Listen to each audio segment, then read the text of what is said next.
आज जब हम लोकतंत्र की इस ताकत की चर्चा कर रहे हैं तो हमें इसके सामने खड़ी परिवारवाद जैसी चुनौतियों से भी सावधान रहने की जरूरत है। किस चीज ने भारत को पहले कमजोर किया था जिससे हमने आजादी खोई, वही आज भी है जो भारत को कमजोर कर सकता है और कर रहा है।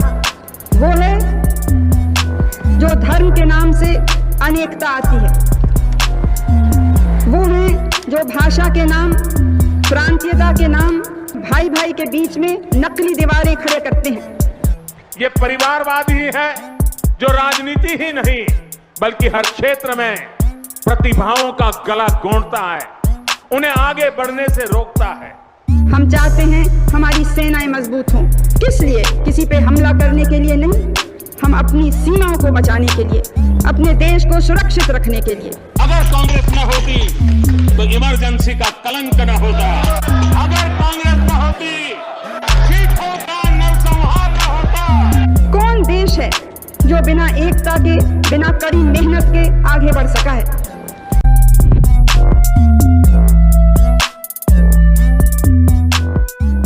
क्या आप जानते हैं भारत की सबसे पुरानी और कभी अजेय मानी जाने वाली पार्टी आज क्यों गुमनामी के अंधेरे में है? वो पार्टी जिसने आजादी का बिगुल फूंका आज अपनी पहचान बचाने के लिए जूझ रही है। लेकिन सवाल ये है, क्या ये सिर्फ समय का खेल है या इसके पीछे हैं कुछ छुपे हुए राज और गहरे षड्यंत्र? आखिर ऐसा क्या हुआ जो देश के इतिहास की सबसे बड़ी ताकत आज खुद ही इतिहास बनती जा रही है? जब आगे बढ़ते हैं किसी यात्रा पर तो बहुत से रास्ते दिखलाई पड़ते हैं, कुछ बड़े, कुछ पगडंडी, और हर समय हमें चुनना होता है कि किस रास्ते पे अपने पैर आगे बढ़ाएंगे। हमारा जैसा देश जो इतनी गरीबी में था, इतना दबा हुआ था और डरा हुआ भी था एक समय, उसके लिए बहुत से रास्ते सामने नहीं हैं। वास्तव में तो एक ही रास्ता है, वो एकता का रास्ता है जो कौम को, समाज को, देश को मजबूत करे।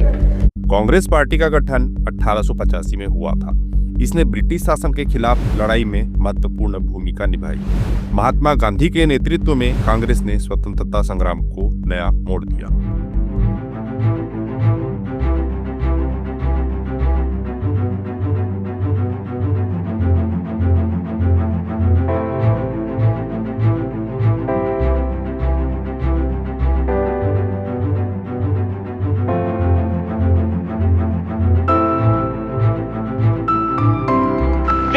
Salt comes from the Indian Ocean. Let every Indian claim it as his right.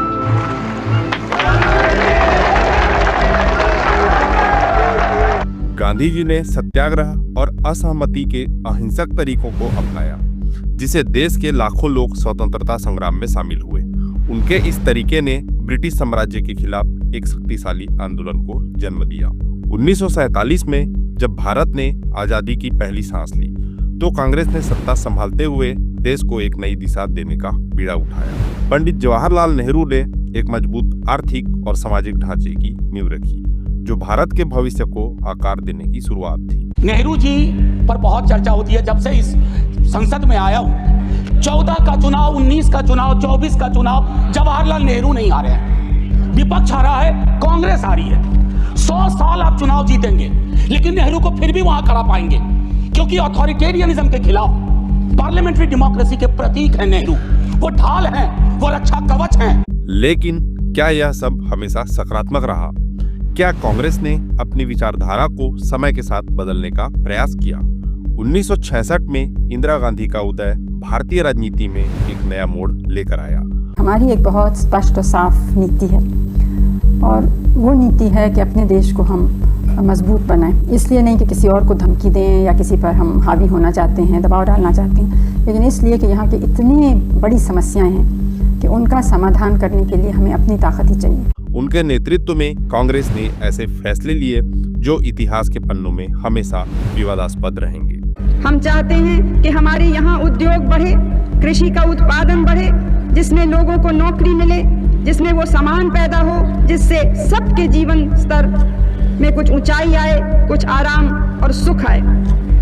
हम शांतिमय देश हैं और शांति की भावना केवल अपने देश में नहीं, दूर दूर हम विश्व में चाहते हैं।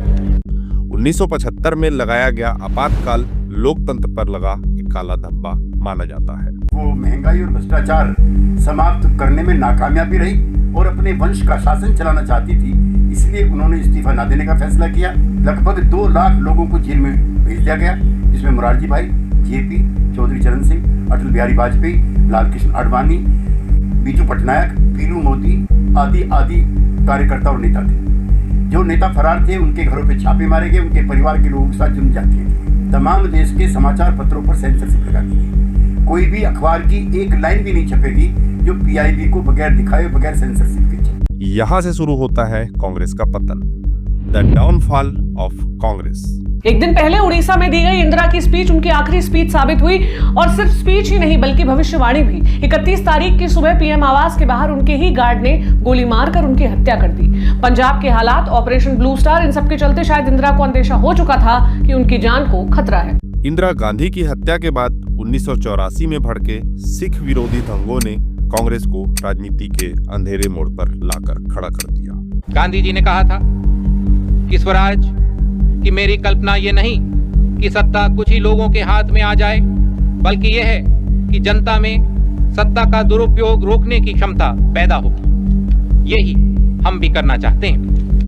राजीव गांधी ने 1984 में अपनी मां की हत्या के बाद प्रधानमंत्री का पद संभाला।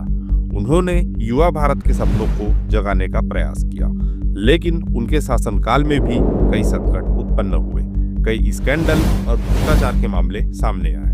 बोफोर्स मामला एक समय हुआ करता था कि यह मामला इतना ज्यादा जोर पकड़ा था कि उस वक्त सरकारें हिल गई थी और भारतीय राजनीति का सबसे बड़ा मुद्दा बन गया था। यहाँ तक कि देश के उस वक्त के प्रधानमंत्री राजीव गांधी जी का नाम सीधे सीधे इस मामले से जोड़ा गया।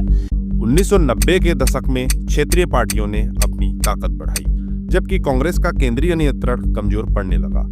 राज्यों में क्षेत्रीय ताकतें धीरे धीरे मजबूत होती गई और कांग्रेस के लिए चुनौतियां बढ़ने लगी।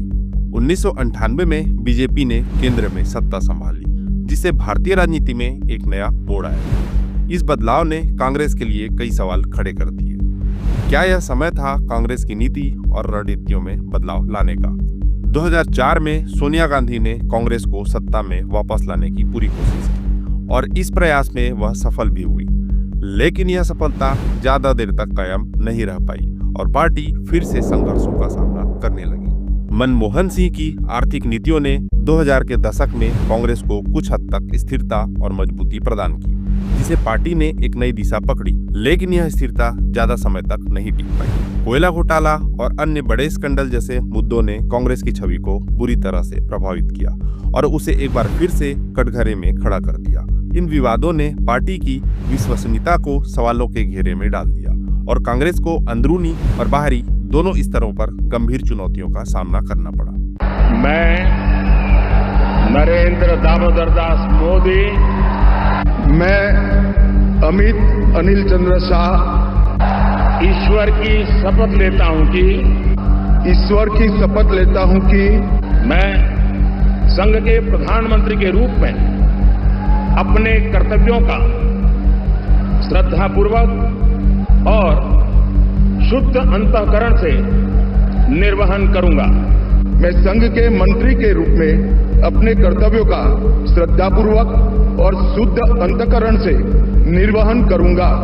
2014 में नरेंद्र मोदी के नेतृत्व में बीजेपी ने भारतीय राजनीति में एक ऐतिहासिक जीत हासिल की, जो कांग्रेस के लिए एक बड़ी चुनौती साबित हुई।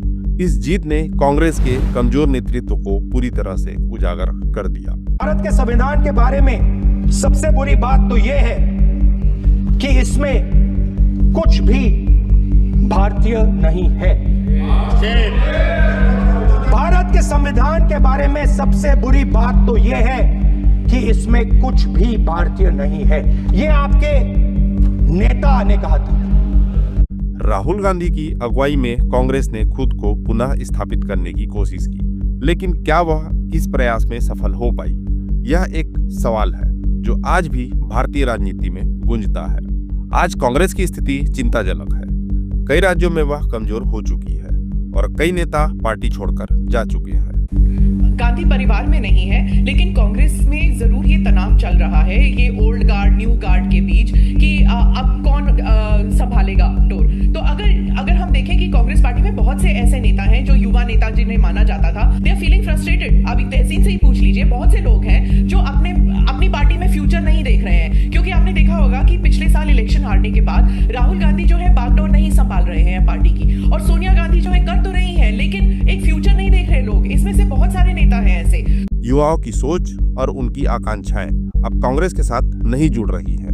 ऐसे में यह पार्टी कैसे आगे बढ़ेगी? क्या इसे एक नई रणनीति की आवश्यकता है? भविष्य में कांग्रेस को अपनी नीतियों और दृष्टिकोण में बदलाव लाने की जरूरत होगी ताकि वह भारतीय राजनीति में अपनी खोई हुई पहचान वापस पा सके। लेकिन क्या वह इस चुनौती का सामना कर पाएगी? यह आज भी एक बड़ा सवाल है। ये बहुत बड़ा देश है और इतनी बड़ी जनसंख्या को कोई बाहर का मदद नहीं कर सकता। कितना भी धनी और बड़ा देश हो वो हमें नहीं कर, हमें खुद ही अपने पैर पे खड़ा होना, इसलिए हम ताकत चाहते हैं। क्या कांग्रेस अपने ऐतिहासिक महत्व को फिर से पा सकेगी या यह एक गुमनामी के अंधेरे में खो जाएगी? यह देखने वाली बात होगी। कांग्रेस का पतन केवल एक राजनीतिक घटना नहीं है, यह एक अध्ययन है कि कैसे एक संगठन अपनी नींव खो सकता है, कैसे अपने समर्थकों से दूर जा सकता है। यह एक सच्चाई है जो हमें यह समझने में मदद करती है कि सत्ता और समर्थन स्थायी नहीं होते, उन्हें लगातार सहेजने की आवश्यकता होती है। हम उम्मीद करते हैं कि यह वीडियो आपको भारतीय राजनीति को गहराई से समझने में मदद करेगा ताकि आप राजनीति और नेतृत्व के असली चेहरे को जान सकें। तो दोस्तों, आपको हमारा वीडियो कैसा लगा कमेंट करके जरूर बताएं और हमारे चैनल को सब्सक्राइब करना ना भूलें। जय हिंद, जय भारत।